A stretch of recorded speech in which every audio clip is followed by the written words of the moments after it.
November was a great month for our markets. December Indian markets are consolidating. So as the year unwinds, what are the important triggers and what are the important variable factors one should monitor? Let's discuss that with Sangeeta Purushottam. She's a professional investor. Sangeeta, good to have you back on ET Now. Thank you for joining us.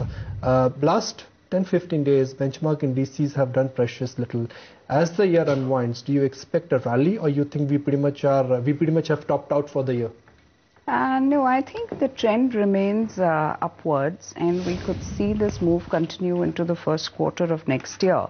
Now, whether it takes a couple of weeks longer or not is something which is really hard to say, because we just have 2 more weeks left for the end of the year. But on the whole, I don't see any reasons yet to assume that, the up move that we've seen in the markets is topping out. I think we could still have some more steam left. Sangeeta, how imperative is it for the RBI to cut rates for the markets to actually go up? Well, I think it is a key trigger, and particularly, and it's a trigger partly because, those expectations have been built in, and we clearly are at the top of the interest rate cycle. So at some point, we do need to see rates coming off, and my own sense is that we're likely to see that actually in the first quarter of next year rather than now, but I'd be happy to be surprised on that. Is the CRR cut something that the market is pricing in? I think there is an expectation which has been built up on a CRR cut also, given the liquidity situation. Sangeeta, since your opinion is that the trend is up, but things never go up in a straight line, things never come down in a straight line. In an event of a correction, what to your mind could be the worst case scenario? I think, it really depends on what actually triggers off the correction. So if we do not have any shocking event, then it's really more of a consolidation that you go through, and it could be, 100, 150 odd nifty points. If there's a huge disappointment, and that disappointment could well be that we end this, current session of Parliament with precious little done apart from what's been done so far, then I think there could be, 5, 7, 10% downside from here, because what it then does is that it pushes a whole lot of key issues into the budget session and delays things by another 2 to 3 months, which is going to be disappointing. And if that were to happen, then the key trigger that the market would look out for really would be the interest rate cut, and that assumes, greater importance. Sangeeta, how does one figure out that the Reserve Bank of India rate cut is not baked in? Because the consensus on the street is that come Jan 2013, Reserve Bank of India will cut rate. Forget on 9 on 10, but 10 on 10 market men are of the view that Reserve Bank of India will cut rates, and that will kickstart a bull market. Yeah, I think there clearly is that expectation that the rates will be cut.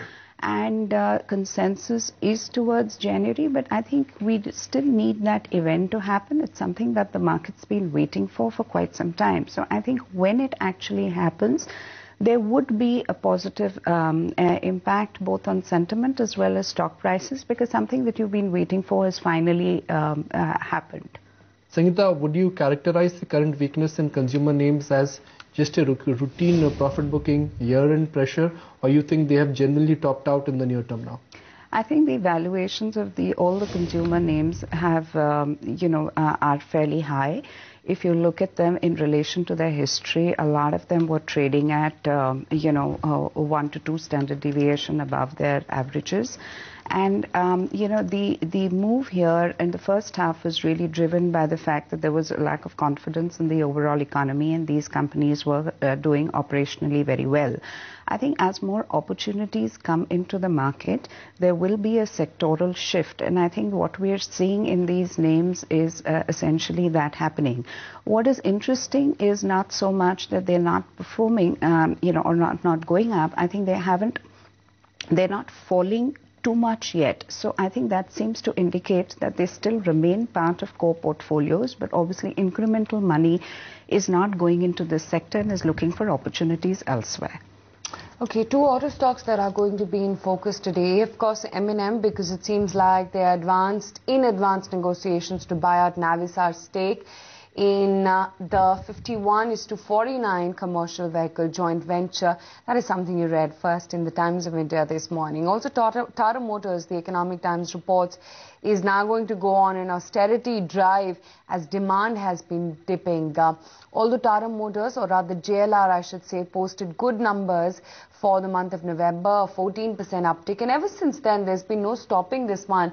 Tata Motors has been holding out even on the days the market has failed to move, but good going for Tata Motors. Let's see whether or not this news actually dampens sentiment. Sangeeta, how are you mapping the moves across the auto segment, and what is it that you like and dislike? Well, I think, if we look at, say, the overall auto pack, we have been seeing stress on numbers, whether it's been the two-wheeler pack or it's been cars and now even commercial vehicles. However, individual companies have stood out. So I think, you have some companies which are in a sweet spot, either because what they're selling is actually seeing an increase in market share, which has been the case in M&M, where it's benefited from the fact that diesel vehicles have been doing well, and it's had a whole spate of new product launches which have done well.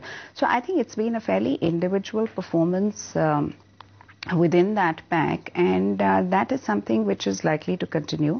The second thing which favors the sector as a whole is that it is an interest rate sensitive. So I think at some point that is getting is going to play in its favor whenever we do see an interest rate cut. Sangeeta, Bajaj Auto as a franchise, even though the stock is at a new all-time high, it is still available at a P multiple of 13-14 times. Do you think, given the kind of business environment we are in, there is a case for Bajaj Auto to see P expansion in next year?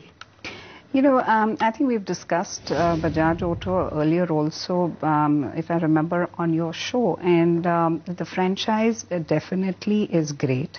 If you compare it in terms of return ratios, the ratios are actually, in terms of ROE, ROC, etc., are comparable with some of the best in the FMCG pack. So as on a structural basis, the stock is undervalued, because when we compare it to many of the FMCG counters, which are trading at 25 to 30 times multiples, the stock is relatively cheap. And in terms of performance, on return ratios, there's not much difference. So I think that structural piece remains. If you're buying for the long term, it makes sense to really buy and hold on to the stock, because it would be a very good long-term play. When it comes to quarterly performance or near term, there are bound to be some hiccups here and there, given the fact that autos per se is a cyclical sector, and you will go through certain cycles or downturns, which is what you're going through currently in terms of demand. Ashwini, what about Bharti? Do you think there's further weakness in store for this one? Well, Bharti probably went up because of the IPO, and chances are it'll stay between this 270 to 330 sort of zone. So only at lower levels near 270, 280 would you try to get into Bharti. Sangeeta, now what has differentiated Indian markets this year from other markets is a lot of liquidity, largely global in nature. But do you think for 2013, it is the QIP, FPO or the IPO calendar which is the biggest risk? Well, in any cycle, when we see the markets actually performing, you see two phenomena happening. On one side, which works for the markets, is you see retail participation increasing, and that takes markets higher. On the other hand, you see FPOs or IPOs coming in, which takes liquidity away from the secondary market. I think we're still at the early stages of that IPO, FPO cycle, which, if the markets sustain, could pick up maybe towards the later half of the first quarter of next year. So I think that does become a concern. At some point, it starts to limit market performance. I don't think we're quite at that stage yet. We still have some more time. So you're not worried about government's disinvestment program, the fact that most of the banks now, they want to raise money via the QIP route, most of the asset owners, they also want to repair their balance sheet by revisiting primary market. That does not worry you? No, I think it is something to be concerned about, but I think it'll, it's got to hit the markets in say 2 to 3 months, and we have other triggers meanwhile. So it's definitely something that you watch out for, and it is a factor which will eventually limit market performance. There's no doubt about that. So how do you see the sequence of events for Indian markets, let's say from here to next March? How do you see that sequence panning out? Well, I think in terms of key triggers that we're looking at, one would be, what happens in the winter session. Second is globally what happens on the to the fiscal cliff. Then come January, you get into the results season.